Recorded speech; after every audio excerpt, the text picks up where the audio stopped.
Muy buenas noches. Mi nombre, como se dio en la presentación, es Hildebrando Mosquera. Soy chocuano del municipio de Tadó, que es el municipio que limítrofe con Risaralda. Estoy aquí desde 1969 y siempre he estado vinculado a la parte del desarrollo social y político, pero también he hecho política, sí. Y desde esa época en que llegué aquí como estudiante para la Normal Nacional Mixta de Pereira, siempre me ha preocupado las condiciones y la vinculación de mis paisanos, de mis congéneres, hacia la administración y al desarrollo social, político y cultural de Pereira. Llegué de esas cosas que no lo tenía planeado. Y les voy a contar una historia que es como risible. Yo estaba en la Normal de Medellín y teníamos un grupo de negros de la costa norte y negros de la costa pacífica y otros negros que eran antioqueños del Cauca, lo que llaman Chilapo, y otros que eran tanto de Caldas como de Antioquia, de la parte, los de Caldas eran del Magdalena Medio. Y teníamos un profesor que era muy montadorcito. Y entonces siempre se refería mucho a los negros son parranderos, los negros son a toda hora buscándole el lado bueno a las cosas, siempre consideran que están en la época de las vacas gordas, siempre con esa cosa. Y además tenía la costumbre de que solo él tenía el derecho a opinar cuando había eventos. No sé, un día cualquiera yo le dije, profesor, lo que usted está planteando tiene un equívoco, y si quiere yo intervengo. Y me dijo, claro, no lo ha hecho ningún otro, sino el negro Mosquera. Entonces yo a partir de allí tuve una gran discusión con él y se fue formando un roce. Los compañeros me dijeron, Hildebrando, ¿qué piensas? Y yo, no doy el brazo a torcer, y formamos un grupo. Un día cualquiera escuchamos por la radio, Pereira, ciudad querendona, trasnochadora y morena, y eso nos pareció genial. Si es querendona, si es trasnochadora y es morena, allá es el campo de nosotros. Y mandamos una comisión que viniera a Pereira, la Normal, a ver qué era lo que había, y nos dijeron que era la segunda promoción que se estaba formando, y nos vinimos. 21 estudiantes de la Normal, y llegamos aquí. Yo particularmente no conocía Pereira. Y la empresa Occidental quedaba en la calle 17 con carrera 11. Ahí llegamos a las 5 de la mañana y a las 3 de la tarde conseguimos dónde alojarnos. Yo era de menos recursos económicos y me paré en la Plaza Bolívar allí a mirar. Y pasó un señor y me dijo, ¿taxi? No, señor. Como a las 12 me dijo, lo veo hace rato allí, ¿qué pasa? Entonces le dije, no, es que venimos un grupo de estudiantes y no conocemos a Pereira. Y se puso a reír y me dijo, ¿y entonces por qué vinieron? Para concluir, a las 3 de la tarde me dijo, ¿y por qué no salí de ahí? Y yo, porque yo no soy de aquí, no conozco la ciudad y queremos ir a estudiar. Dijo, camine para mi casa. 21 estudiantes, antioqueños, chocuanos, bayunos, y empezamos a ver cómo nos íbamos a defender. Y el día siguiente fuimos a la Normal y nos matriculamos. Y desde el momento que nos matriculamos empezamos a ver con quién compartíamos aquí, y no había casi negro en la Normal. Los únicos éramos más o menos unos 6, 7 que coincidencialmente éramos de Tadó, y una sola mujer. Entonces nos preocupó eso, cómo Pereira, siendo una capital, aquí no hay negros. Y en ese recorrer, al final de la semana, encontramos un señor que era electricista en las empresas públicas. Encontramos un señor que le decían Mosquera, que era el que manejaba la cafetería del Colegio de Deogracias Cardona. Y nos dijeron que había un profesor que trabajaba en la escuela Rafael Uribe, que por cierto era dictador. Entonces fuimos, lo visitamos y nos dijo en lo que puede ayudar. Entramos a la normal y pues no era mucha costumbre que estudiantes negros o de raza negra estuvieran en un centro de eso, y empezó allí el problema. De todas maneras, hubo una desbandada y solo quedé en la normal entre los negros. Entonces pues, me sentí muy solo y me fui a una normal del Valle y matriculé a los compañeros. Entonces me dijo el coordinador, bueno, ¿y usted qué es de ellos? Y yo, somos paisanos. ¿Y usted qué? Y yo solo respondo y quiero que me dé la oportunidad de estudiar. Y me dijo, sí, pero es que usted es menor de edad. Y yo, pero es que, ¿quién va a responder por ello? Yo vengo a estudiar. Firmamos el compromiso y yo que cada 8 días iba a la normal de La Victoria a revisar cómo iban mis compañeros y a colaborarle al rector. Y así se hizo. Yo terminé aquí en 1970, la segunda promoción de la normal, y entonces empecé a buscar con quién compartir los ideales que yo tenía. Y me preocupaba en que los negros que habían aquí llegaban los fines de semana porque estaban vinculados al campo. Y eran recolectores de café, eran agricultores, y otras damas trabajaban en casas de familia. Entonces me puse a preguntar con las niñas que trabajaban en casa de familia qué nivel de escolaridad tenían. Le preguntaba a los señores que trabajaban como recolectores de café qué formación tenían, y los otros señores que trabajaban en otros aspectos de la agricultura qué formación tenían. Y entonces les pregunté, hombre, ¿usted a qué aspira? Y busqué entre los compañeros de aquí de Pereira Los Mestizos quién me podía ayudar a ofrecerle una formación a mis paisanos. Cuando eso se dio, me dijo un señor, Hildebrando, ¿usted por qué hace eso? Le dije que yo no vine aquí de veraneo, yo vine aquí a adquirir una formación y quiero que mis compañeros, mis paisanos también salgan adelante. En 1974 empecé a buscar más profesores que estuvieran vinculados aquí. En la Universidad Tecnológica había un profesor, Esteban Murillo, que era profesor de matemáticas, y un profesor, José Barros, que era profesor de matemáticas, y había el profesor Manuel Mosquera, que era profesor de primaria. Entonces yo les dije que qué podíamos hacer. Entonces me dijo, ¿usted qué se le ocurre? Y yo, no, una organización que nos acoja a todos y desde allí todos nos colaboramos. Y entonces me dijeron, ¿y cómo hacemos? Yo, no, yo tengo el tiempo suficiente para buscar a la gente y nos reunimos. Y así sucedió. Empezamos a trabajar en esta parte con todas las que habían ahí, niñas de casa que trabajaban en casas de familia, recolectores de café, agricultores. Y yo era el único maestro de primaria que existía, porque el profesor Manuel Mosquera trabajaba en primaria y trabajaba en bachillerato nocturno. El profesor Esteban Murillo me dijo, yo no tengo mucho tiempo, pero cuente conmigo. El profesor José Barro, un señor un poquitico vertical, me dijo, yo no voy, no cuente conmigo. Y el señor Dedeo Gracias Mosquera me dijo, le decía Mosquera, me dijo, yo cuento con, él sabe los domingos, le puedo colaborar.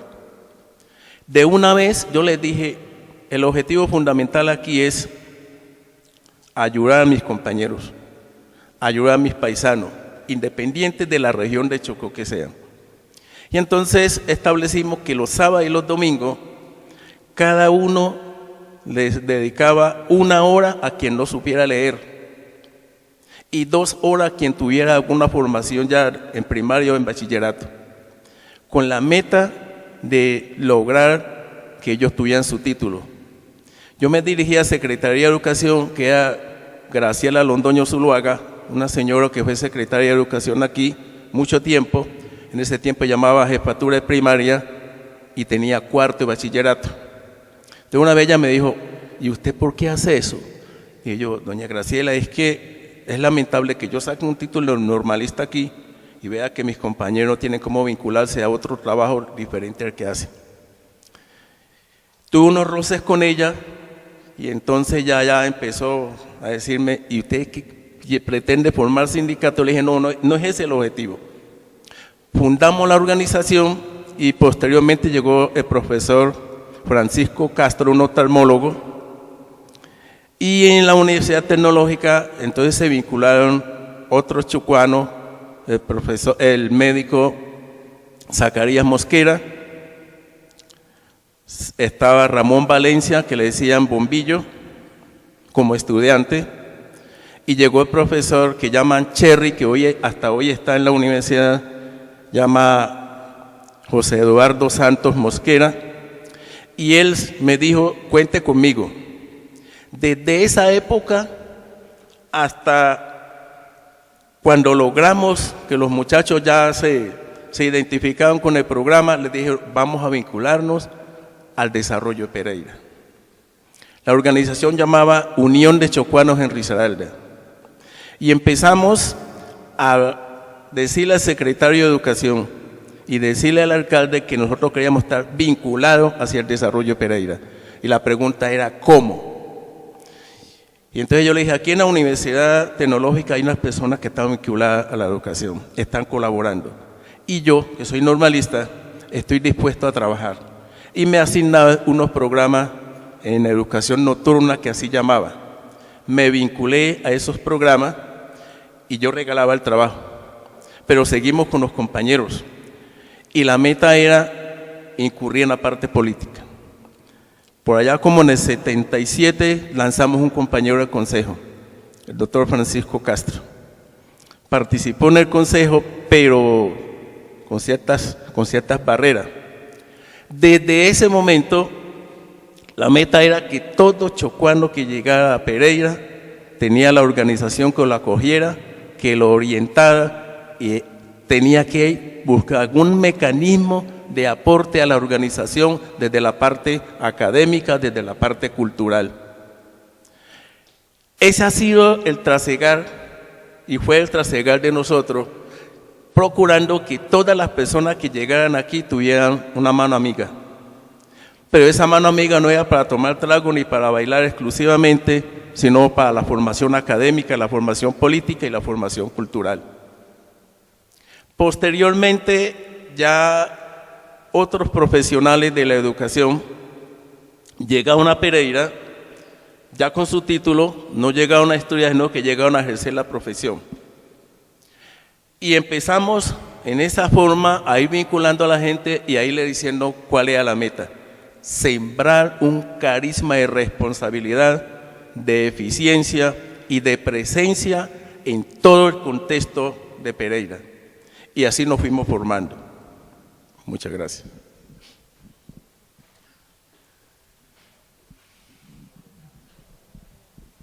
Bueno, buenas noches. Ya prácticamente segunda intervención para ir avanzando. Mi nombre es Olmes y la intencionalidad ahora es como compartirles la investigación que realicé para optar por el título de Magíster en Historia de la UTP.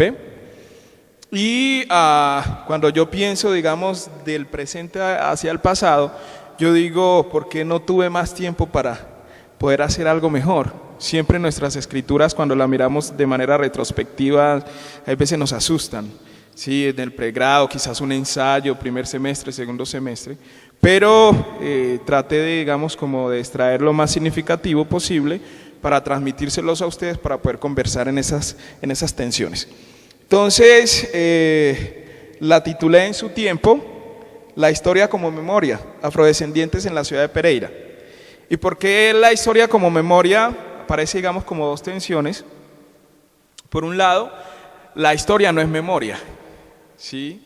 Y tampoco la memoria es historia. Son más que dos categorías que posibilitan a partir, digamos, como de la parte metodológica, asumir ese título. ¿Qué asumí entonces en la parte metodológica para avanzar un poco?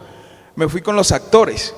Yo dije, ¿cómo voy a pensar a los afrodescendientes, digamos, en una temporalidad 2002-2008, teniendo un punto de anclaje de 1998, ¿Cómo lo voy a pensar?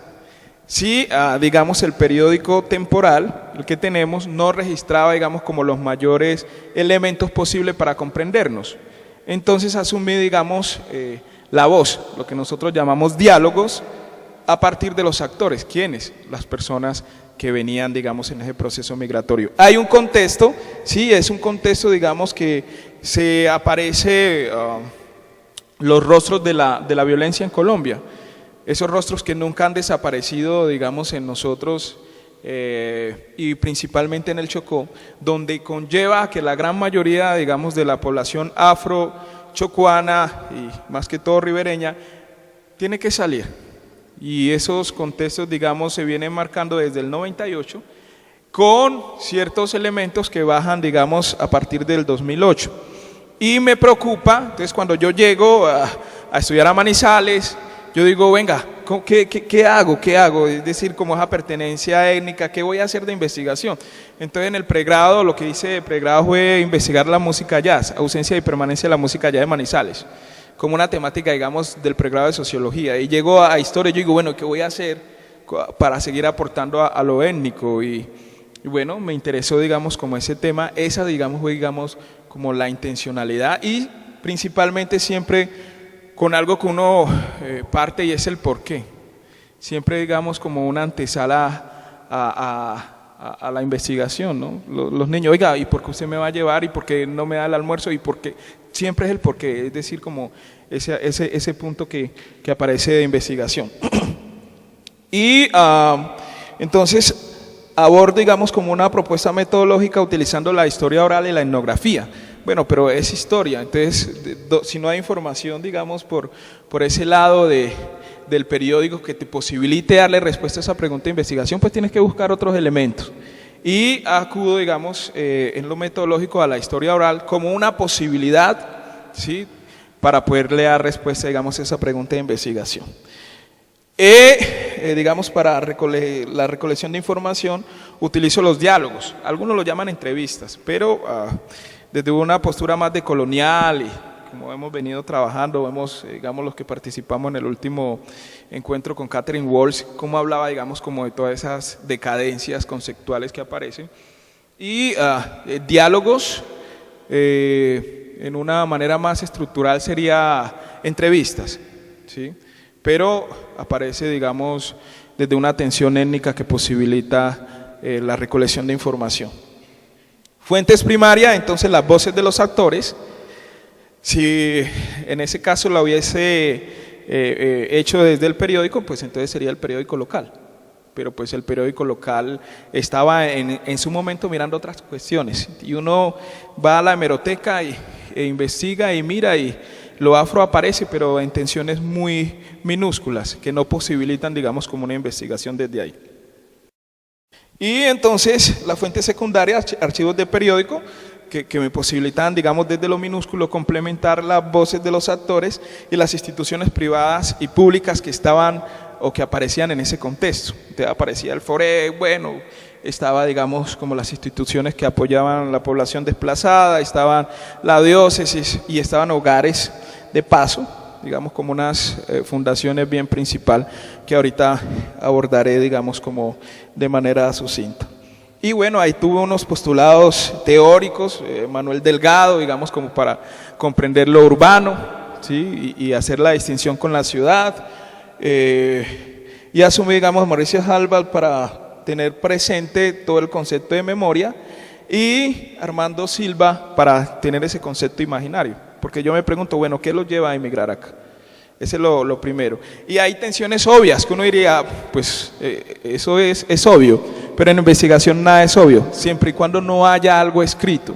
Es decir, en tanto lo que uno cree o que es decir, sería una hipótesis, pero esa hipótesis se hace necesario, digamos, como contrarrestarla con todo el proceso metodológico y, bueno, todo lo que lleva una investigación, para colocar en inteligibilidad eso que está ahí, es decir, eso que el transeúnte de Pereira no conoce, pero asume, cree, dice.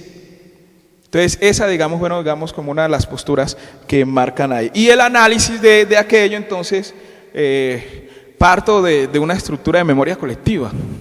Entonces la cantidad de de veces que se repite el mismo discurso con las mismas categorías. Eso me permite, digamos, como entrar a analizar y a establecer las escrituras que tuve, digamos, en la tesis que la dirigió Verón, profesor Verón.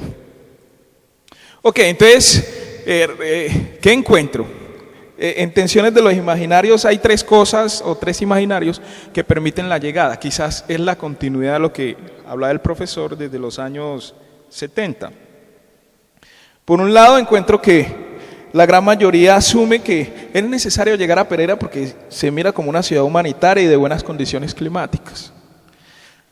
El contexto que estamos abordando es un contexto del conflicto armado y yo creo que casi la mayoría lo vivimos. Para salir del Chocó, entonces, la gran población asume es necesario llegar a Pereira porque la vemos como una ciudad humanitaria. Y tiene un clima que posibilita esa llegada. En un segundo momento encontramos una ciudad cercana y amable. Cercanías y amabilidad. 3 de la mañana ingresa, digamos, un grupo X, tienes que salir de la tierra. Es decir, no te damos esperanza, tienes que salir ya. ¿Para dónde vamos a salir? Toca salir. ¿Qué es lo más cerca para ellos? Pereira. ¿Y cuáles son las posibilidades? La ciudad de Pereira, en tanto que la ven como una ciudad amable y que posibilita, digamos, como esas llegadas. Y en un último momento, como una ciudad no violenta y de buenas costumbres. Encuentro que hay 4, según la institución, se me escapa el nombre ahora, hay 4 ciudades que aparecen en ese momento. Está Medellín, está Cali, está Bogotá y está Pereira. ¿Sí? Que son, digamos, como las ciudades más receptoras de esa población para el contexto que les estoy tratando de narrar. Y se asume a Pereira con una sola posibilidad. Si llegamos a Medellín, Medellín es una de las ciudades más violentas para aquella época, tenía uno de los índices más altos en violencia. Cali seguía, digamos, después de la ciudad de Medellín, y Bogotá aparece, digamos, como una estructura impenetrable. De hecho, no todo afro puede llegar a Bogotá porque pues el frío es una cosa que no todos, me incluyo, no todos podemos, digamos, como pegar ahí, excepto Dora y otra gente que vive en Bogotá de manera, digamos, como muy agradable y de manera satisfactoria. Entonces, son estos, digamos, 3 imaginarios que permiten que la población afrochocuana en su momento llega. Entonces, la pregunta es, ¿y cómo se construyen esos imaginarios? ¿Cómo llega? Entonces, sencillo, para ellos hay un vehículo de la memoria, es decir, los otros desplazados ya hacían parte de los vehículos de la memoria para socializárselos a ellos. ¿Para dónde vamos a ir? No, mira, hablé con mi tío está en el Plumón, me dice que me vaya, que allá me va a dar albergue. Hablé con Julano de Tal, me dice que me vaya. ¿Dónde está Julano de Tal? Julano de Tal trabaja en los semáforos. Creo que la gran mayoría de los que estamos aquí, que superamos los 25 años, fuimos, espectadores del trabajo de los semáforos de la población afro. Yo para aquella época estudiaba en Manizales y cuando venía aquí a Pereira, la parte de la gobernación era uno de esos escenarios de trabajo, digamos, como en los semáforos, y otro escenario era aquí el Parque Bolívar. Ninguno de esos acontecimientos tan marcados que solamente quizás permanecen en la memoria de nosotros están documentados, es decir, no hay una fotografía, a no ser que tendríamos que hacer, digamos, como un sondeo a ver si podríamos rescatar eso para poder reconstruir, digamos, esa parte de lo afro aquí. Y me parece algo bien importante porque hay 2 distinciones, una cosa es la nacionalidad, otra cosa es la ciudadanía. Sí, cuando hablamos, no todo el mundo es ciudadano, aunque todos podemos tener una nacionalidad. Entonces, cuando hablamos de esa ciudadanía, nosotros decimos, bueno, ¿cuáles son esos derechos y cuáles son las posibilidades de vivir, digamos, en condiciones justas, no iguales, condiciones justas en un mismo territorio? Entonces, ahí van a aparecer, digamos, esos 3 imaginarios que posibilitan esa comprensión. Por el otro lado, entonces, hay una morada, ¿a dónde van a llegar? Y que quizás es lo más pertinente y traté, digamos, como de escribirlo un poco en la escritura de la tesis, porque si esta generación parte, una generación que no dejamos, vendrá una generación de aquí a 30, 40, 50 años y querrá saber. Pues ahí hay un trabajo que posibilita, aunque sea decir, ve, ¿cómo te parece que allá la gente vivió en Tokio? Tokio hoy ya no es de lo afro, Tokio hoy es de una multinacional, un ejemplo, 30 años de aquí hacia adelante. Como lo que es, o lo que es hoy el barrio Rosal. El barrio El Rosal, cierto, que queda por la avenida Sur, detrás de, ¿cómo se llama eso? Prism, eso, frente a la entrada de la Católica, emerge de la población afro, hoy ya no es de la población afro. Sí, ellos construyen, digamos, esos albergues o ese asentamiento y poco a poco eso se va perdiendo, porque, digamos, hay lógicas que posibilitan otras migraciones. Entonces, ¿cuáles fueron las moradas? La primer morada en la calle, es obvio. Se llega y hay que habitar la calle como una posibilidad de vida, y esa calle entonces va a posibilitar en lo que nosotros llamamos este último momento, que son los hogares de paso, ¿sí? De la calle a los hogares de paso, mientras algunos van a llegar al barrio El Plumón, que creo que muchos de ustedes conocen, ¿sí? O conocemos, Las Brisas, Nacederos, Villa Santana, Caracol La Curva, El Dorado, Corocito, La Laguna, La Dulcera, San Nicolás y Caimalito. Hay una gran coincidencia temporal, y es que en los barrios enunciados aún hay presencia afro, a gran escala o baja escala. Yo, Olmes, hablo como ciudadano, ¿no? Hablo como ciudadano y no, como, digamos, como una asociación, simplemente hablo como un ciudadano a pie que quiso investigar y que tiene, digamos, como una mirada particular de la situación.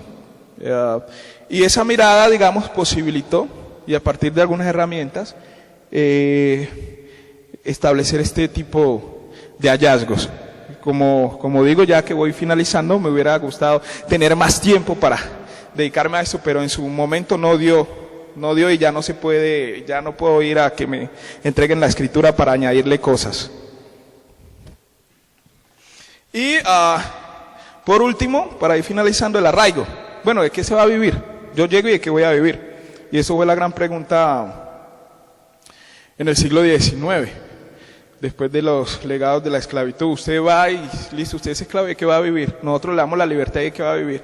Si primero usted es esclavo y no tiene tierras. Entonces la llegada acá, digamos, permite un trabajo informal, y es que si la calle es el escenario de vida, ahí en la calle entonces hay que establecer algunas maneras de supervivencia.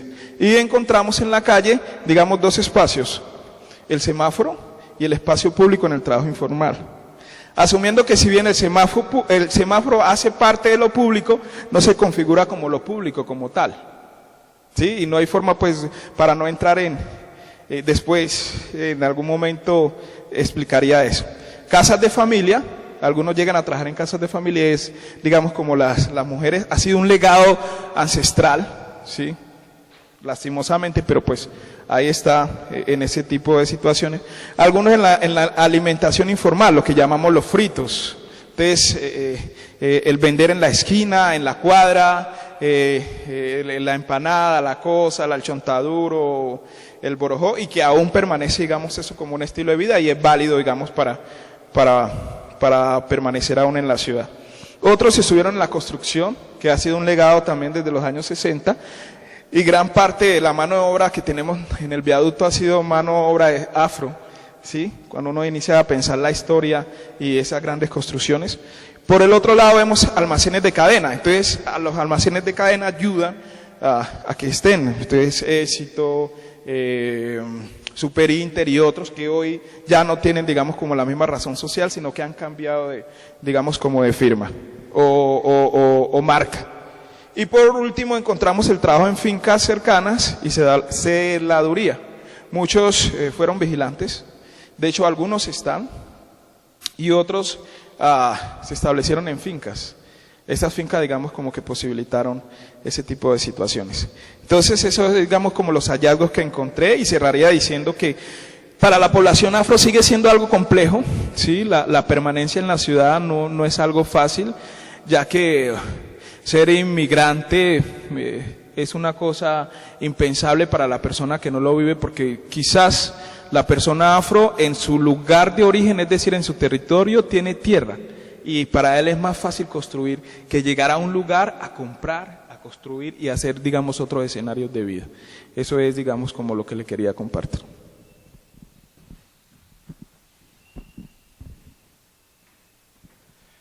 Bueno, buenas noches a todas y todos.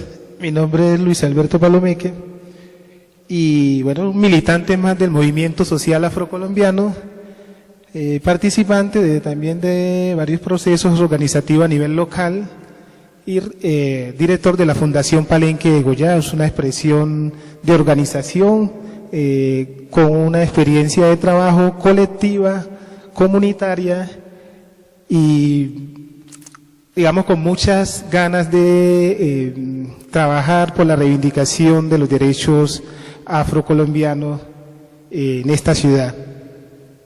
Yo les voy a plantear rápidamente, porque son 12 minutos, un poco a modo también ilustrativo, el trabajo que hacemos desde las organizaciones, ¿sí? Pero no sin antes iniciar como planteando algunas claridades quizás de las categorías que utilizan los exponentes anteriores, y me parece que en un espacio como esto llevarse una cosa clara es importante, ya es un triunfo, ya es un logro.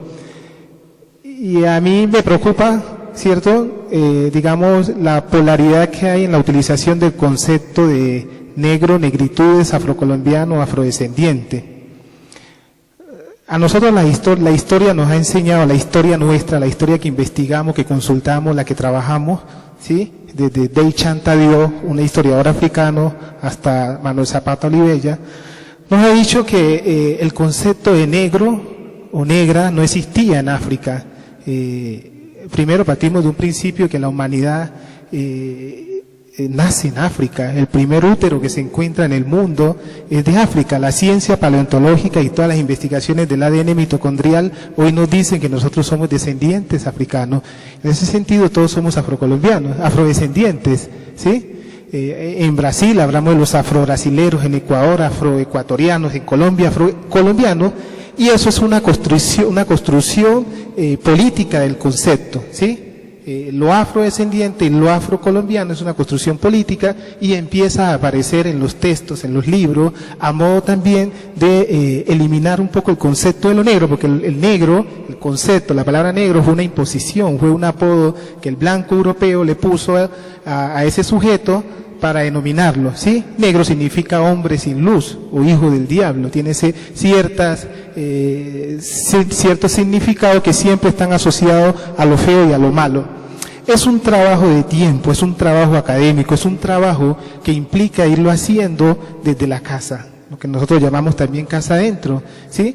Y en ese sentido hemos encontrado muchas personas que aceptan, ¿cierto?, un poco también partiendo desde la ignorancia, otros que lo reivindican, pero exigiendo que en esa reivindicación se le dé la condición humana. No es lo mismo yo decir la negra que está allí a decir la mujer negra que está allí. ¿Cierto? Cuando yo digo la mujer negra, la persona negra, le estoy dando la condición humana. En ese sentido el término se acepta, pero cuando no tiene esa carga de la condición humana se vuelve despectivo, y eso ha tenido una cercanía con todas las expresiones de racismo, ¿sí? Con todo lo que nosotros conocemos como un término peyorativo, cierto, que se asemeja al desprecio de lo otro.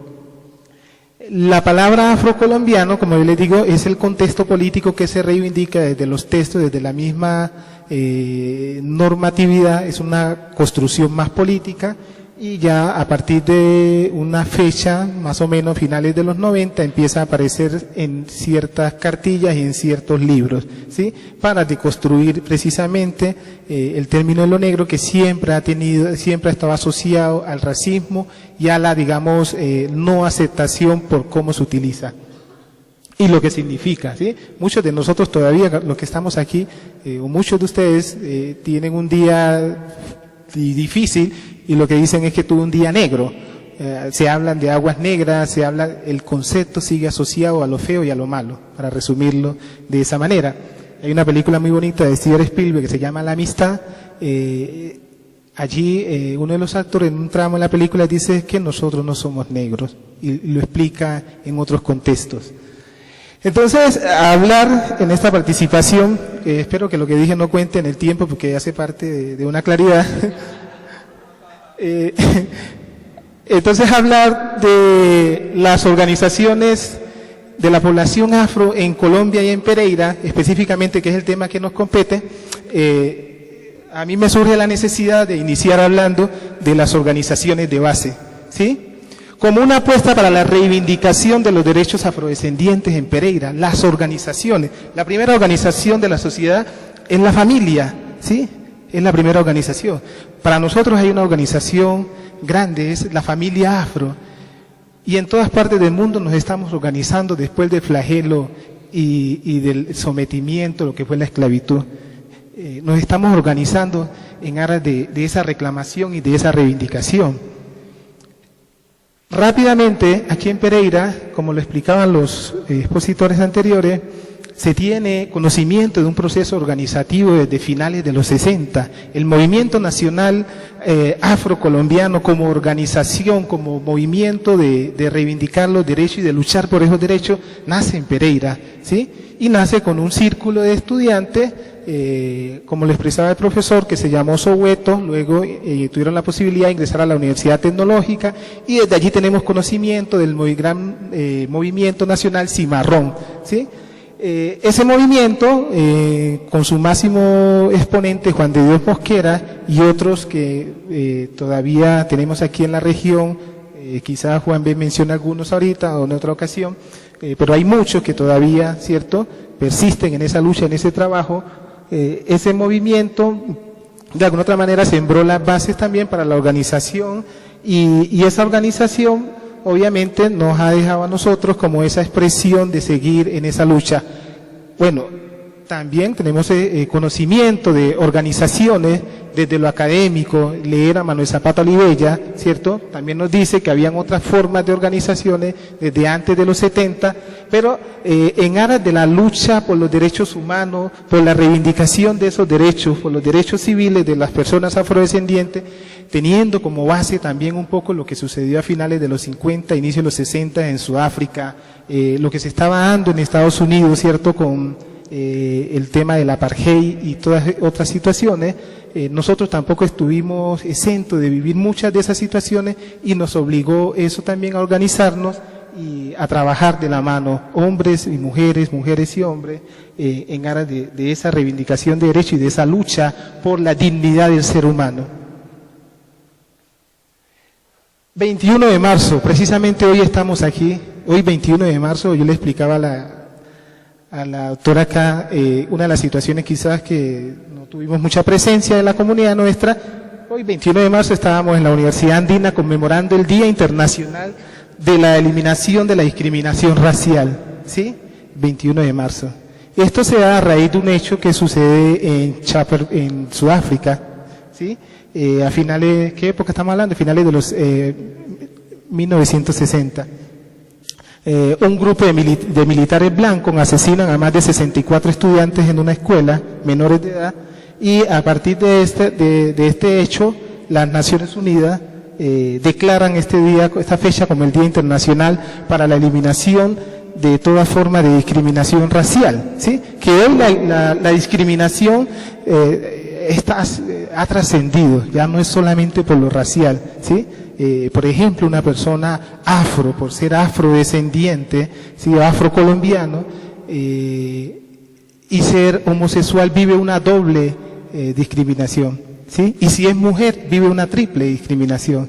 Entonces, ¿esta fecha para qué sirve? ¿Sí? Esto sirve, ¿sí?, para que todas las organizaciones, entidades como esta, puedan realizar actividades no para la celebración, sino para la conmemoración. Conmemorar es recordar, pero también generar estrategia para que se dé esto, ¿sí?, esa eliminación de toda forma de atentar contra la dignidad del ser humano.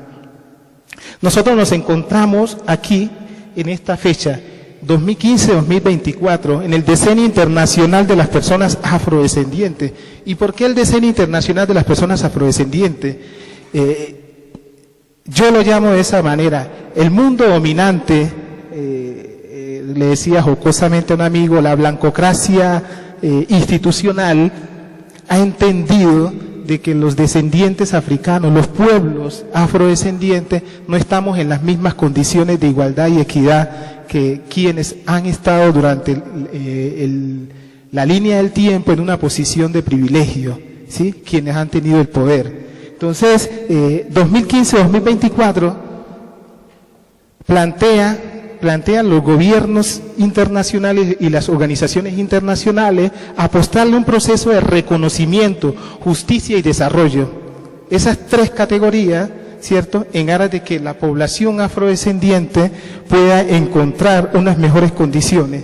Y la mirada de las instituciones y de los estados parte está enfocado en esto. ¿Se cumple? Bueno, nosotros entramos a un proceso fuerte desde las organizaciones, por eso la necesidad de crear organizaciones en aras de esa reivindicación de los derechos para que esto pueda ser real y efectivo, ojalá en el 2024, y nuestro trabajo organizativo va enfocado hacia encontrar todo ese proceso de reconocimiento, justicia y desarrollo. Todavía en la televisión colombiana las mujeres indígenas no salen en un comercial de Pantene. Todavía las personas afrodescendientes siguen siendo objeto de burla en los papeles protagónicos, ¿sí?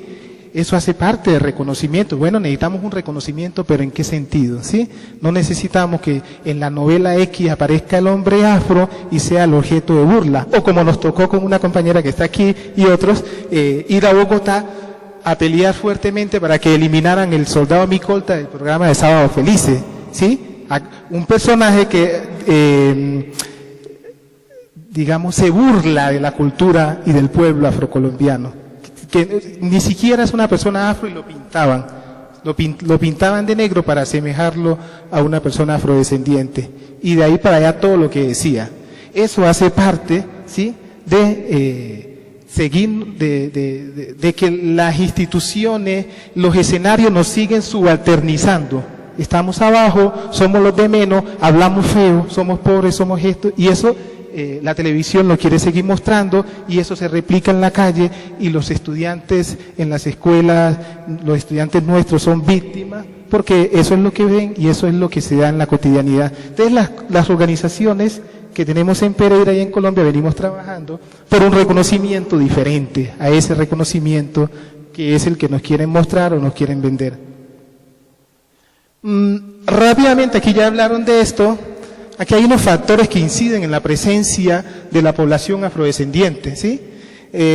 Hay un primer factor que se remonta desde el contexto colonial esclavista. No sé por qué el historiador aquí no lo mencionó, pero Pereira, Risaralda, es producto de los aportes de los pueblos afrocolombianos y de los descendientes que llegaron en condiciones de esclavitud a este territorio. Aquí en Pereira hablamos de la presencia del Palenque de Goya, ¿sí? Y de hecho el nombre de la fundación que yo represento, lo que busca con ese nombre, Fundación Palenque de Goya, es cierto, reivindicar un poco ese nombre. Pereira también tuvo en su fundación la presencia de los aportes de las mujeres afrocolombianas, afrodescendientes. Conocemos un poco hemos escuchado de Guadalupe Zapata, una mujer afrocolombiana, afrodescendiente, que hizo parte de ese proceso fundacional de la ciudad de Pereira, y que en los libros y los historiadores no se visibiliza como debería ser, pero que nosotros desde nuestro trabajo sí queremos darle un lugar social a ese aporte, ¿sí? No contar la historia, no mostrarla desde los aportes de todos, es excluirlos y es invisibilizarnos, borrarnos en la línea del tiempo.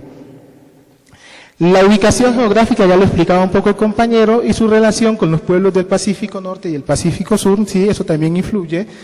La violencia que se agudiza desde la década de los 50, sí, también hace que en Pereira hoy estemos hablando, según el censo DANE del 2005, estemos hablando de 24.400 personas afrodescendientes, ¿sí? Censo DANE del 2005.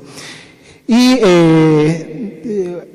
otros factores que también responden pues como dados por ese abandono estructural, eso también implica que migrar desde los territorios donde las condiciones son difíciles a las grandes ciudades permite que en Pereira la población afro sea más representativa. Aquí vamos ya como en la mitad, pero aquí tengo rápidamente unas imágenes que las saqué de unas fuentes de prensa, y es que siempre en los periódicos donde se busca mostrar, ubicar la población afro, están en los lugares de subalternidad, o sea, lo que conocemos como invasiones, Caracol La Curva, La Laguna, El Plumón, esto es La Brisa, la comuna de Villa Santana, un poquito unas condiciones más aceptables, pero ese racismo estructural de Estado también hace que todavía, en los barrios donde mayor población afro hay, son los barrios que tienen más carencia de servicios públicos como vías, entre otros, ¿sí? El Remanso, Tokio, se crean el barrio, la comuna, y 5 o 6 años después, o 10 años, empiezan a pavimentar las calles, ¿sí? Esto afecta la condición del ser humano estructuralmente. Entonces, siempre en los periódicos, cuando se habla de la población afro y la ubicación y dónde están, aparecemos en los lugares más marginales, ¿sí? Si bien es una realidad que la población hace parte de las invasiones o lo que llaman los lugares urbanos informales, también estamos en toda la ciudad, ¿sí? Rápidamente así me quedó la foto no me quedó, de la otra ciudad donde también construimos, aportamos y hacemos parte.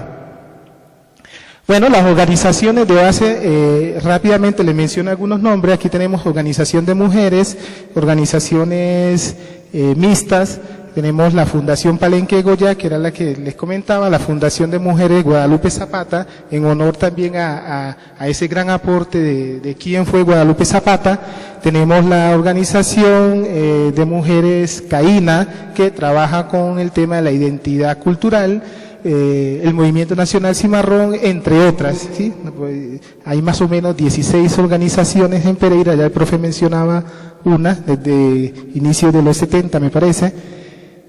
Todas las organizaciones venimos trabajando en la formación en principios, valores y deberes, valores, deberes y derechos del pueblo afrocolombiano, ¿sí? Partimos desde ese proceso de emancipación, primero nuestra historia, nuestra necesidad, nuestro conocimiento, con lo que nosotros, o un sociólogo hermano llama casa adentro, ¿sí? Arreglemos la casa, fortalezcámonos y luego, ¿cierto? Todo eso nos permite a nosotros hacer un trabajo más colectivo, en pro de una sola causa, ¿sí? Es que hay una foto, una imagen que también, mirando la presentación que tenemos afuera, de la Black Panther, que podría quedarme aquí 1 hora hablando de la Black Panther, es muy necesario, pero hace parte también de esa herencia y de esa historia que nosotros reivindicamos, de ese sentimiento de lucha, ¿sí? Un sentimiento de lucha no violento, hay que aclararlo, que nos permite, digamos, lograr ciertas condiciones. Y nos organizamos por la necesidad de apostarle al rescate y la visibilización de los valores fundamentales de la afrocolombianidad. ¿Cuáles son los valores fundamentales de nuestra afrocolombianidad, de nuestro pueblo? ¿Sí? Si bien el vestido, la música, el arte hace parte de un elemento identitario, somos mucho más que eso. Y eso es lo que tenemos que trabajar. A eso le llamamos un proceso de etnoeducación e interculturalidad, y queremos llegar a todos los espacios a los cuales tenemos posibilidades a través del trabajo organizativo a compartir eso, a educar a ese otro, porque la educación que tenemos nosotros en nuestros territorios, en nuestro contexto colombiano, es una educación excluyente, ¿sí? Digamos que las imágenes hablan por sí solas de un trabajo organizativo, ¿sí? La familia, para nosotros la familia tiene un concepto interpretativo muy amplio, la familia política, la familia que se da por lazos simbólicos, ¿sí? salir a la calle y encontrarse con una persona afro, es ver al primo, al hermano, ¿sí? A nosotros nos une todo un sentimiento, ¿sí?, de lucha que nos tiene a nosotros hoy haciendo esta gran apuesta a pueblo cultural. Creo que faltan dos. Bueno, esta era la última. Bueno, de la Fundación Palenque de Goya, es una escuela de formación. Un poquito lo que mostré allí, ¿cierto? Hace parte de lo que venimos haciendo de manera articulada con otras organizaciones, organizaciones de mujeres, organizaciones mixtas, en aras de la reivindicación de los derechos del pueblo afrocolombiano. Y en la ciudad de Pereira tenemos un trabajo muy necesario y grande por hacer. Pereira, tristemente, fue el primer lugar donde se estrenó la ley de discriminación racial, ¿sí? Y en Pereira los hechos de discriminación racial han crecido en los últimos años, ¿sí? Aparte de la discriminación estructural, que de esa no hablé, que también es visible para nosotros, ¿sí? Muchas gracias.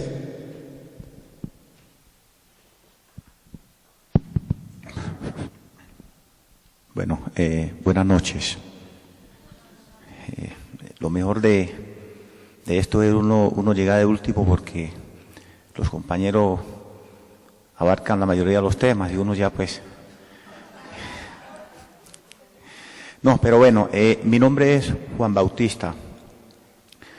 Como inicialmente se decía, yo soy el enlace municipal de unas políticas públicas que tenemos hoy en el municipio.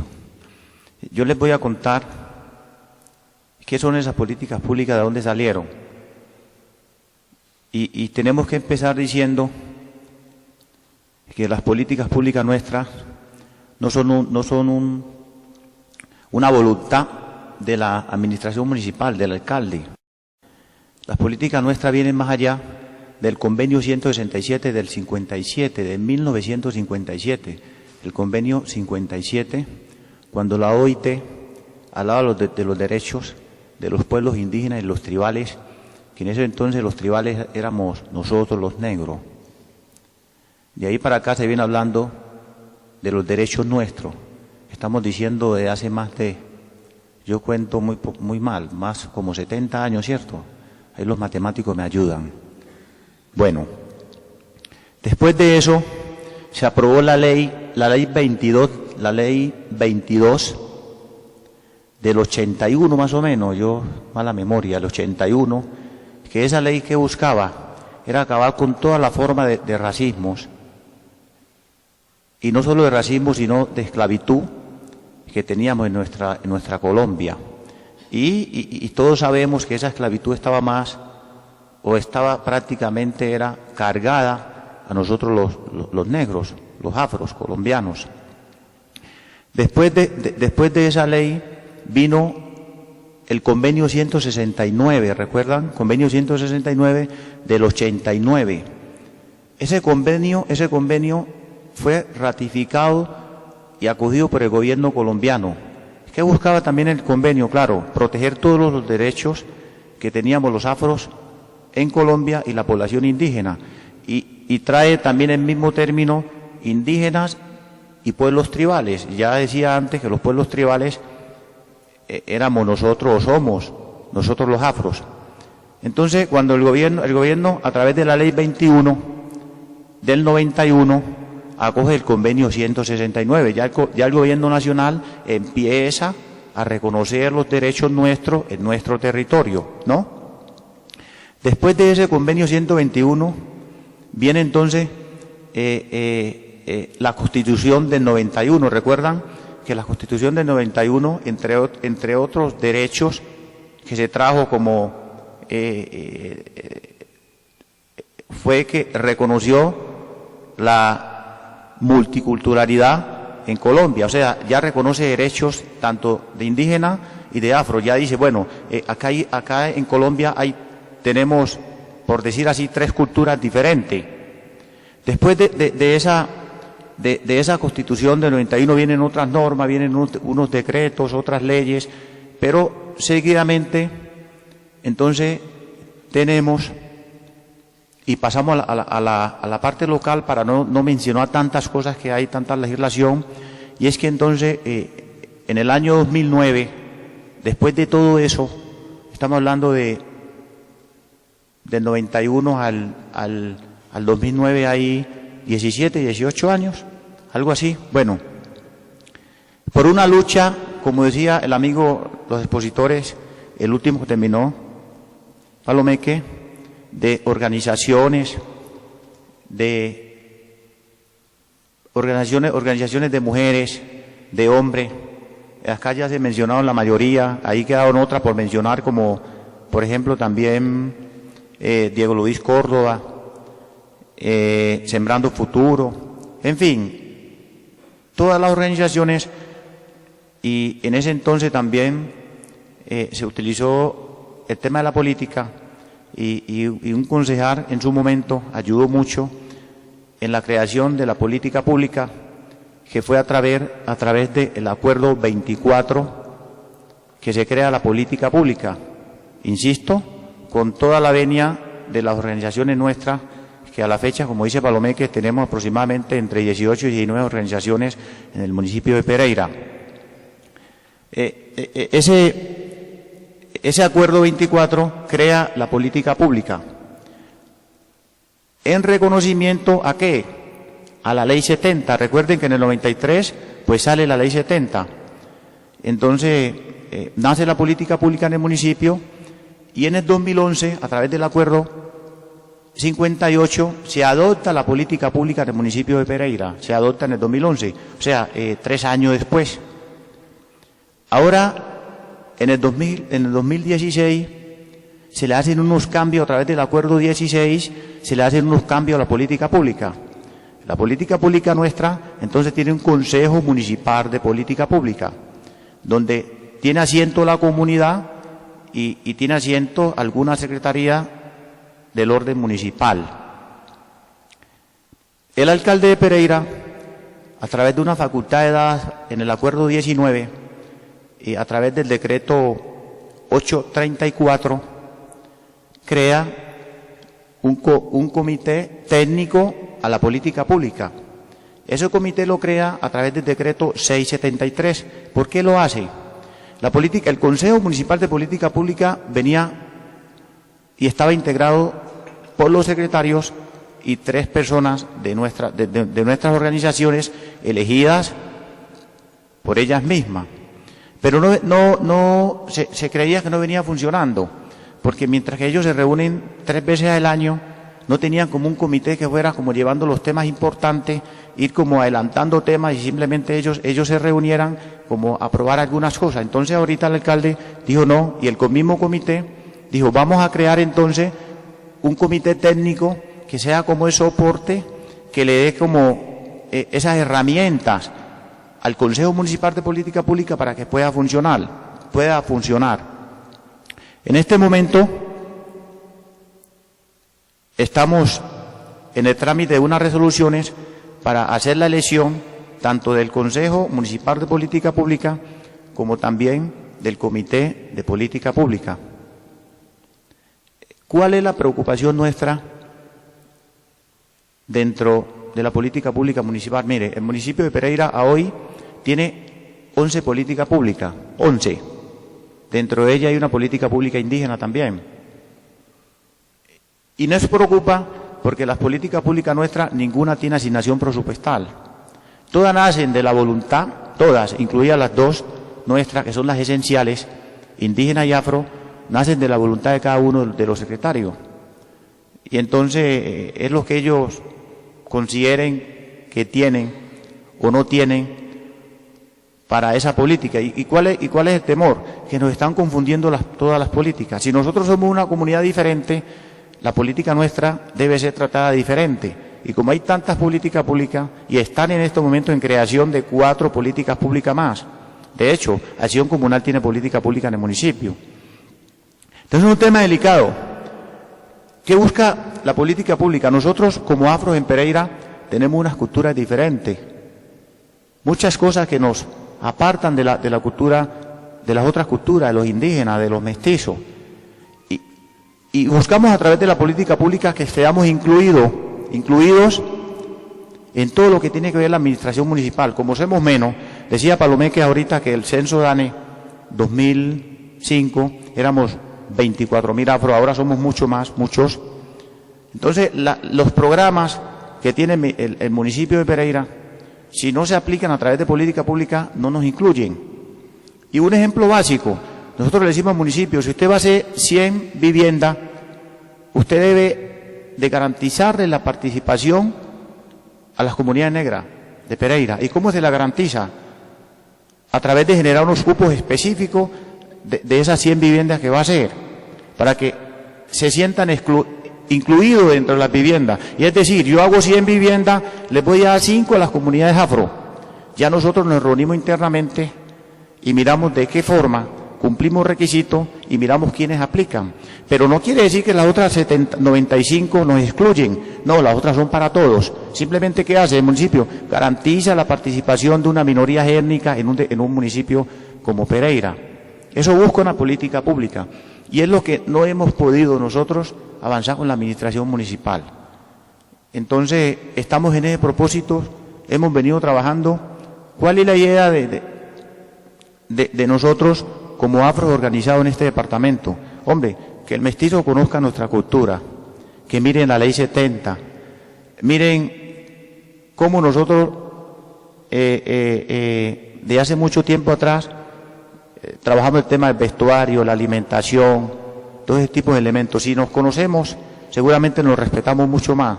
Es conocer el uno del otro. Miren, nosotros los negros conocemos bastante y mucho de la cultura, por decir así, el mestizo. Bastante. Nosotros nos hemos interesado mucho en eso. Y uno le da tristeza que muchas veces el otro no conozca lo de uno, y seguramente por el hecho de decir no conozco, entonces ahí es que viene la discriminación y una cantidad de elementos, cuando si podemos conocernos, seguramente nos podemos respetar mucho más. Entonces, como decían los compañeros, a estos procesos nuestros, aquí le apuntan todas las organizaciones, todas, no voy a mencionarlas, sino que la idea es esa. Y tenemos un propósito, y es que en este año, si Dios permite, llevar la política pública como mínimo al 30% de la población que vive en el municipio de Pereira, y se están generando unos mecanismos para ver cómo llegamos, pero no solo llevarle la política pública al afro, sino a todos los pereiranos, a través de nosotros, para que nos conozcamos en los colegios, en todas las instituciones educativas, nos conozcamos y podamos interactuar mucho mejor a través de nuestros conocimientos. Y, como decía el compañero Palomeque, aquí se hacen unas celebraciones especiales y que eso también buscan vender nuestra cultura, que conozcan nuestra cultura. Entonces, ¿no? Ahí me están hace tiempo levantando el tiempo. Muchas gracias.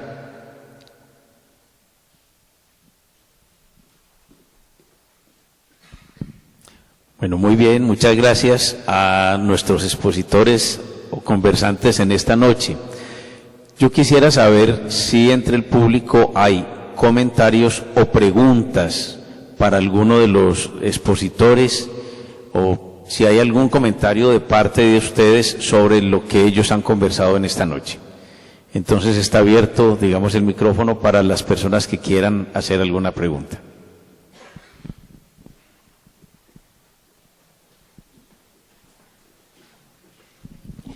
Buenas noches. Quisiera como más bien que pregunta y agradecer pues de antemano a los expositores a nombre de la Universidad Católica pues que participa de estos conversatorios y organiza con el Banco de la República, hacer mención como a ese rescate del concepto de persona que hace la ética cristiana. Ustedes, alguno mencionaba el tema de la dignidad, ¿cierto? La búsqueda de la dignidad de las negritudes, la búsqueda de la equidad, el tema de la exclusión, todas esas situaciones que han vivido y que viven. Entonces venía a la memoria San Pedro Claver, que en Cartagena se consideraba el esclavo de los esclavos, se definía él a sí mismo, ¿cierto?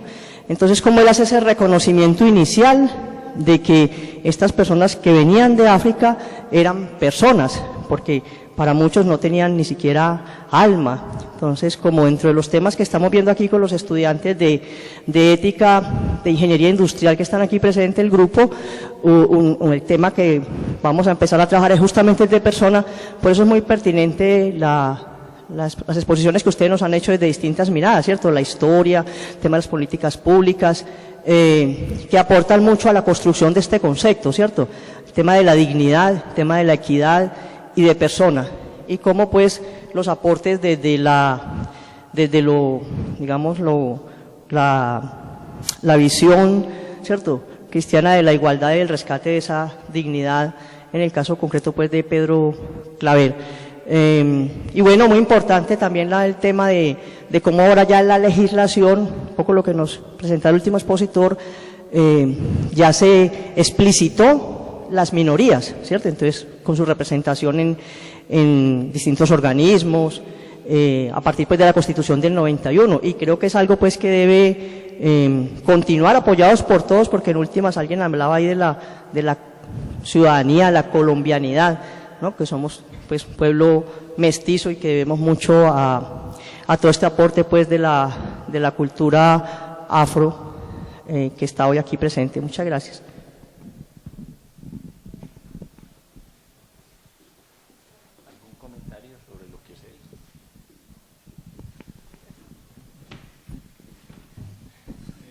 Cuando la profe hace mención de ese concepto de la ética, me parece que es fundamental, ¿sí? Y es la gran mayoría de los departamentos de humanidades, y por no decir, digamos, como todas las universidades del país, tienen, digamos, la ética como una asignatura obligatoria. Y en ese orden de ideas se mira, digamos, como la posibilidad que tiene el ser humano de vivir a partir de principios universales y no simplemente de un concepto de Dios o del cristianismo, de los valores o de la moral.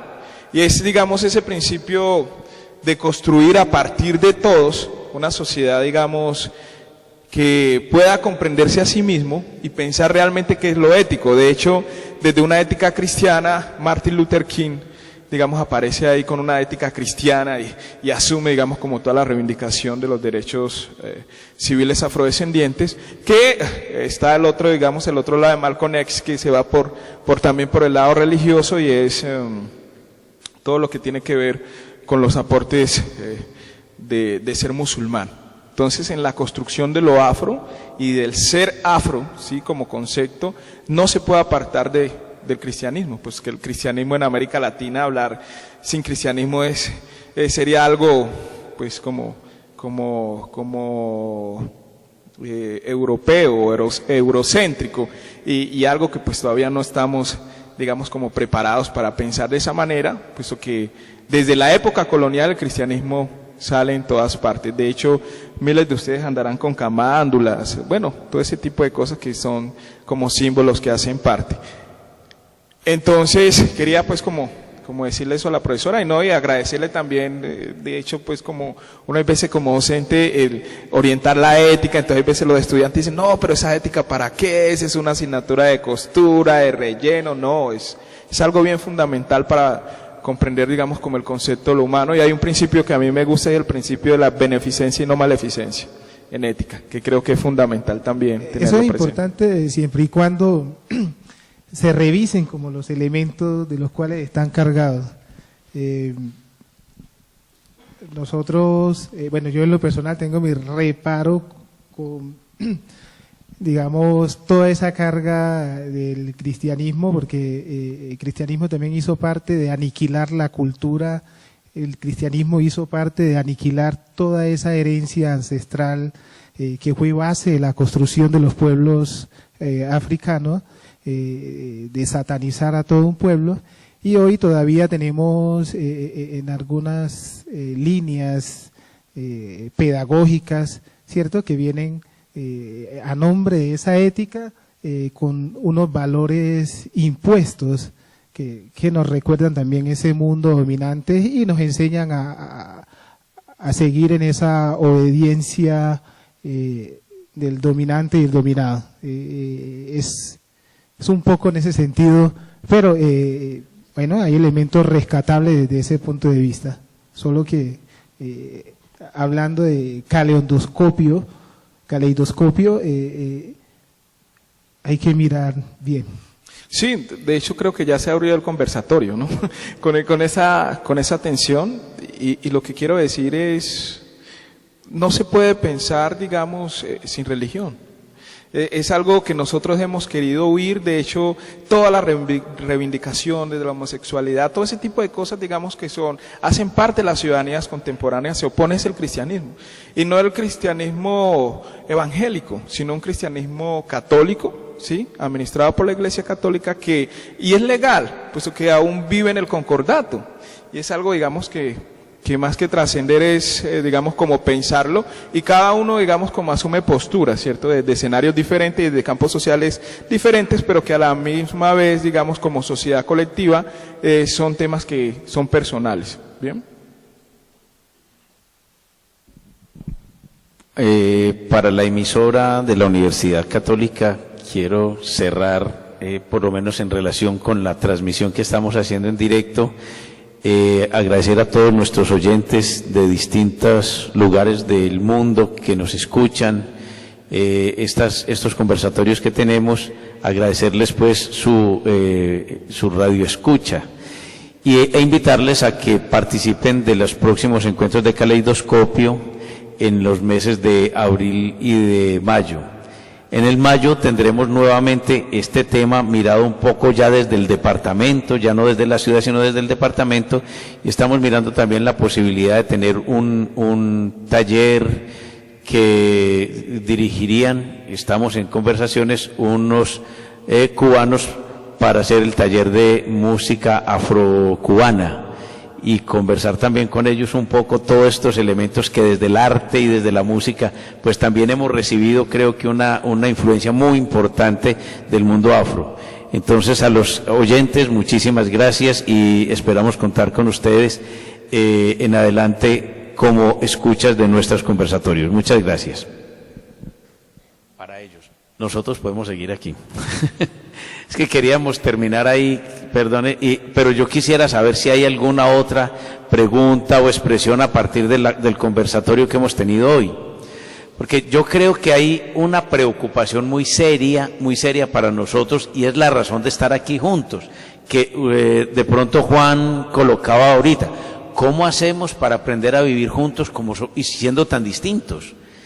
Entendiendo que en los elementos que ustedes han colocado es, ¿quién coloca y dice que las maneras de vivir bien son estas? Posiblemente no es la comunidad afro, sino que es la que le toca pues sufrir las consecuencias de otro que dice que es bien vivir. Por ejemplo, ¿quién dice que las mejores comidas son estas? ¿Quién dice que vivir en una ciudad y de esta manera, eso es mejor? Ahora cuando Juan estaba diciendo, vamos a hablar y quisiéramos pedir que de 100 casas que se hagan, sean 5 en la política pública para los afro. Y yo digo, ¿y serán esas casas? Porque podrían ser casas de otra manera. Ustedes han vivido de otra manera su casa. Ustedes han vivido en las orillas de los ríos. Y en las orillas de los ríos tienen unas maneras de vivir. La madera ha sido, digamos, un elemento de la construcción arquitectónica de ustedes, que para otros, digamos nosotros cuando vemos eso, qué pobreza. Y a lo mejor no es eso.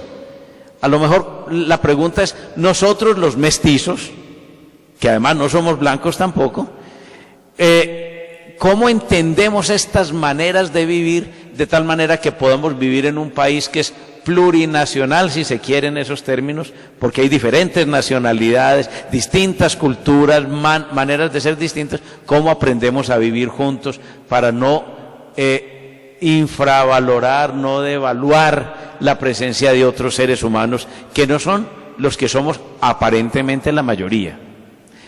Bueno, te voy a dar la palabra para que nos converses un poco, inquietud o preguntas. Buenas noches. Agradecerles al profesor, pues a todo el grupo que está ya exponiendo este tema. Es una observación de pronto si se puede llevar el comentario.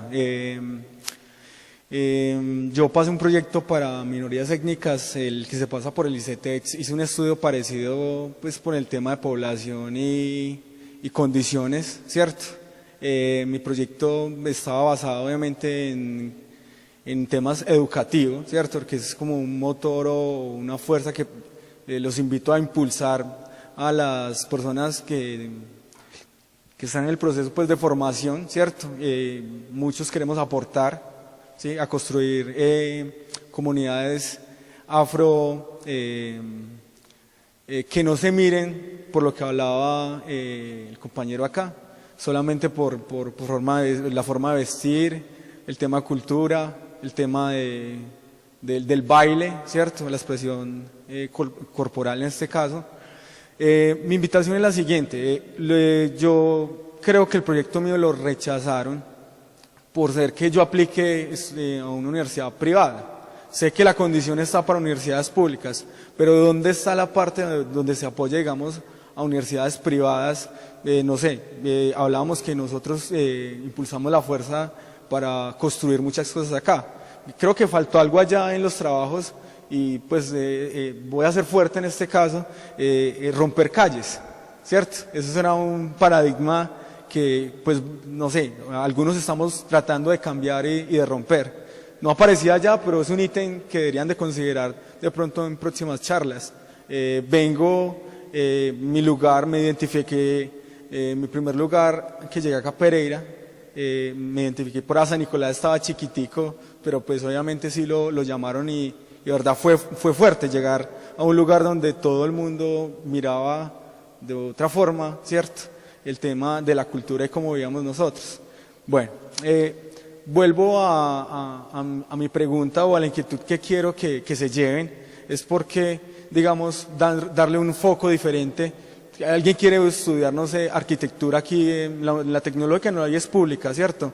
Pero esa fuerza de construir que tenemos, ustedes conocen, y ese ingenio, llevarlo desde un punto de vista al desarrollo igual de otros temas, que no sea obviamente la mano dura y fuerte en las calles, ¿sí? Es como invitarlos a ver si de pronto entre los temas de la política que quieren trabajar, no soy político, no conozco mucho de política, pero ver, o sea, en esa población que quiera aspirar a una universidad privada con los mismos beneficios de el que aplica una pública. Voy a hablar pues así como contados las personas que somos afro en la universidad, inclusive pues estamos divididos en los grupos y conmigo solo hay otra persona afro en estos momentos y podemos hablar de máximo en la universidad 20 personas y es un grupo demasiado alto, pues bajo, perdón, para la magnitud de personas que estudian en esta universidad. Entonces les dejo nomás la inquietud, la idea es mirar a ver cómo en condiciones de igualdad los que queremos formar otra visión, no sé, concepto de la persona afro que se lleve ese tema, o sea, es en el tema de igualdad, ¿sí? Y adicional a eso rescatar la labor, no sé si de pronto se ha perdido en educar, sí, seguir educando, o sea, ese granito de arena es la proyección de ustedes que están sentados en estos momentos ahí, ¿sí?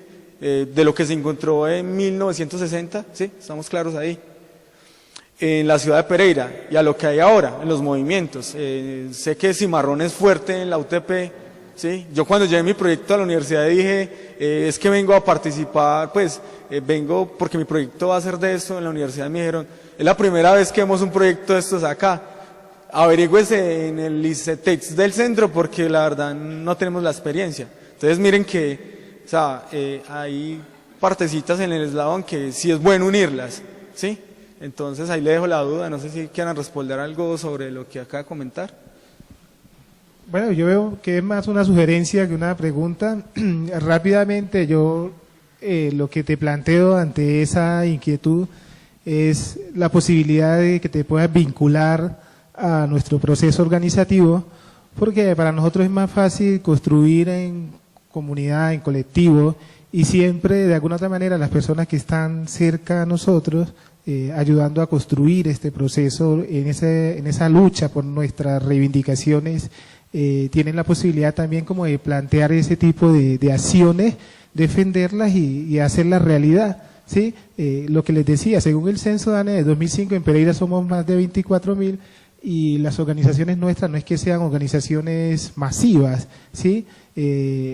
También lo que yo planteaba hace un rato de el trabajo necesario casa adentro, ¿cierto? Primero nosotros nos organizamos, nos juntamos, ¿sí? Construimos esa gran red familiar para entre todos empezar a abordar diferentes temáticas desde allí. A veces es difícil saber quién está con qué idea en tal lugar, ¿sí? Y muchos de nuestros hermanos están esperando a que nosotros, los que estamos en las organizaciones, lleguemos a solucionarles ciertas problemáticas, pero lo que nosotros planteamos es, venga, hermano, trabajemos, venga, haga propuesta, ayúdenos a construir, ayúdenos a defender. Vivimos en una sociedad que sigue siendo clasista, racista, excluyente en muchos sentidos, y desde la unión, desde ese trabajo colectivo podemos nosotros como hacer efectiva ese tipo de acciones. Hay unas acciones afirmativas, como lo planteaba Juan Bautista, que se dan a través de una serie de reclamaciones que las organizaciones hemos conquistado, ¿cierto?, a beneficio de todo el pueblo, para el beneficio de todo el pueblo afrocolombiano. En este caso tú hablas del tema de acceder al crédito condonable de comunidades negras. Esa hace parte de una de los grandes logros que hemos obtenido desde el trabajo organizativo para todo aquel que quiera ingresar a una universidad, bien sea pública o privada. No es fácil porque el gobierno nacional, el Estado, desde esa estructura que yo llamo la blancocracia, nos sigue mirando y nos sigue midiendo desde les damos esto. Y obviamente aquí en Pereira tenemos una población amplia, muchos estudiantes, y quizás no a todos llegue, digamos, esa posibilidad de acceder, ¿cierto? Pero cuando estamos juntos, cuando estamos trabajando en colectivo, se nos hace más fácil, digamos, como lograr ese tipo de acciones, ¿sí? Y obviamente desde las propuestas sólidas buscamos, y el trabajo colectivo que hacemos nosotros en las organizaciones, que la población afro se pueda beneficiar sin distinción alguna, ¿sí? Son varias cositas, pero la reflexión es válida en ese sentido, y yo te la devuelvo en el sentido de que las puertas están abiertas desde las organizaciones mixtas, organizaciones de mujeres, organizaciones afro que tenemos en la ciudad, en aras de esa reivindicación y esa construcción de los derechos. Todavía hay una brecha muy amplia en esa equidad social que nosotros hemos planteado, y que hay muchas cosas que se nos escapan. Quizás en otra ocasión podemos ampliarla en ese sentido. Bueno, ahí hay unas cosas, a mí me gusta hablar desde el punto de vista pedagógico porque esa es mi formación. Yo fui 38 años directivo docente y tuve la oportunidad de estar en sectores de lo que llama estrato 0, el 1, el 2. Estuve en la educación pública y en la educación de intereses privados. Fui profesor 16 años del Colegio Salesiano y 8 años del Colegio Las Adoratrices. Entonces me permitió tomar una visión muy amplia. Quiero referirme a lo del compañero. Hay situaciones que dependen directamente de cómo se organizó el programa. Entonces nosotros aquí es difícil, sin embargo yo también he hecho ese mismo cuestionamiento. Pero tenemos unos delegados a unas mesas de trabajo en Bogotá que es bueno llevar esa inquietud. ¿Por qué el estudiante de la universidad pública tiene esa oportunidad de ese crédito condonable y el de la universidad privada no? Sabiendo que muchas veces está en condiciones económicas tan difíciles el de la privada como el de la pública y viceversa. Pero yo quiero plantear algo que decía el doctor.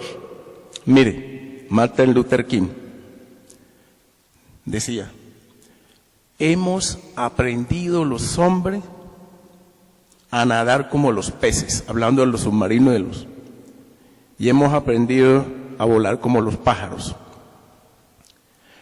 Pero no hemos aprendido a vivir humanamente como hermanos. Es uno de los grandes retos y de los grandes planteamientos que tenemos que pensar.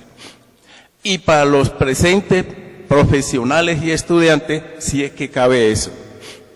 Y ustedes han escuchado los planteamientos que hemos hecho. Y algunos dirán, bueno, ¿y qué es lo que yo llevo para la casa o para la universidad en un debate? ¿Cuáles han sido los aportes? 1. 2. ¿Por qué hay tantas organizaciones? Se harán esa pregunta, ¿sí? 3. Bueno, y si están aquí, ¿cómo se sienten? Yo les decía que el objetivo con que se creó la primera organización de comunidad negra que hubo en Pereira y en Risaralda, llamó UCHOR, o sea, Unión de Chocuanos Residentes en Risaralda. Y el objetivo era educar a nuestros compañeros y compañeras para que estuvieran en condiciones socioeducativas de vincularse al desarrollo de Pereira. Así nació y así lo hemos venido haciendo. Y por eso hacemos mucho trabajo silencioso con la gente que vemos que tiene algunas dificultades a nivel conceptual, a nivel comportamental. Posteriormente fueron llegando más gente a Pereira por distintas circunstancias y les comento que en un núcleo urbano del departamento de Risaralda, el único que tiene Risaralda mayormente es Santa Cecilia, porque la Virginia es muy compartido, mestizos y afro. Cuando llegaron unos líderes de la región de Santa Cecilia aquí a Pereira, Atilano Córdoba, Juan de Dios Mosquera, que es mi primo, no llegaron a sentarse, llegaron a aportar lo que ya había y generaron una gran lucha reivindicatoria por los derechos y la presencia y la vinculación de la comunidad negra al desarrollo de Pereira. A eso llegaron ellos.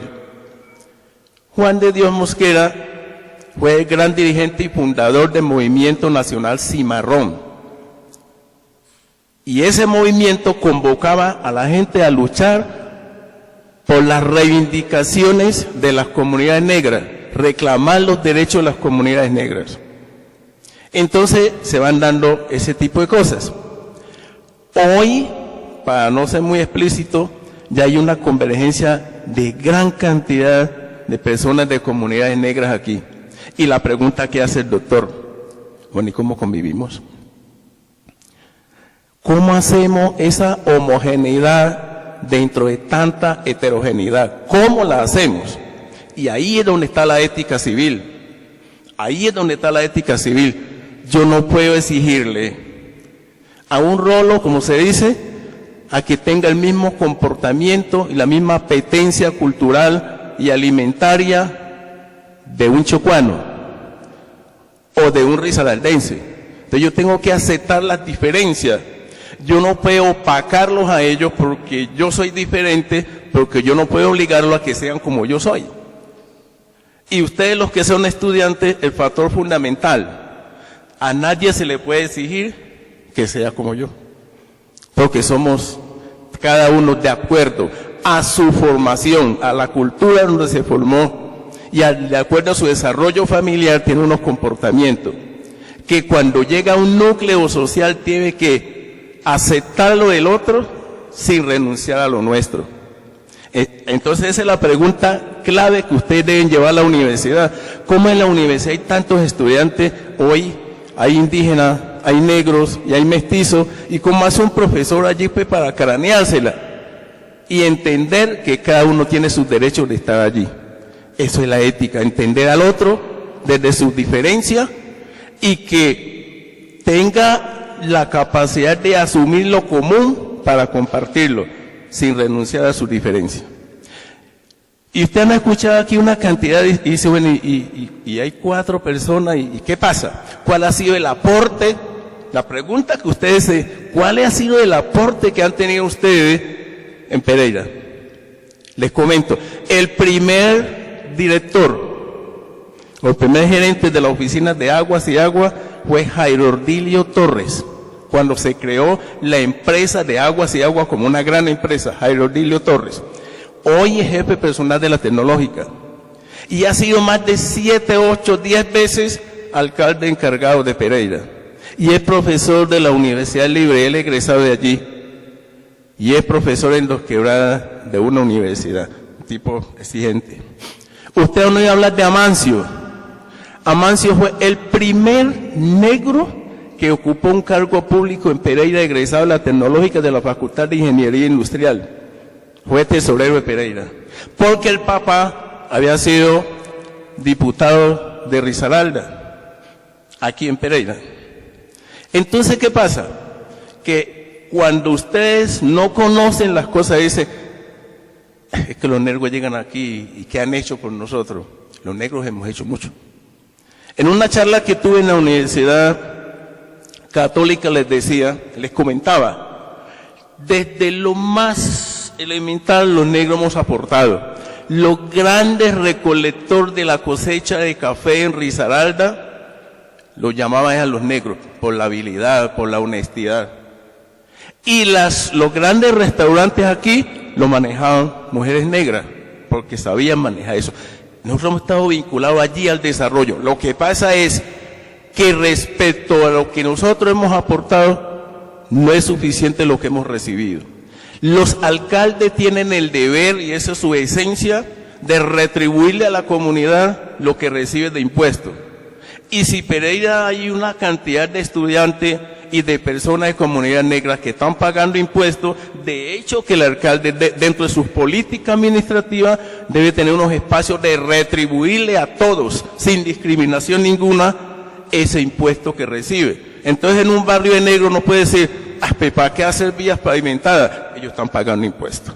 Yo dejo allí, doctor, qué bueno que en otro espacio nos diera la oportunidad de continuar con el conversatorio. Muchas gracias.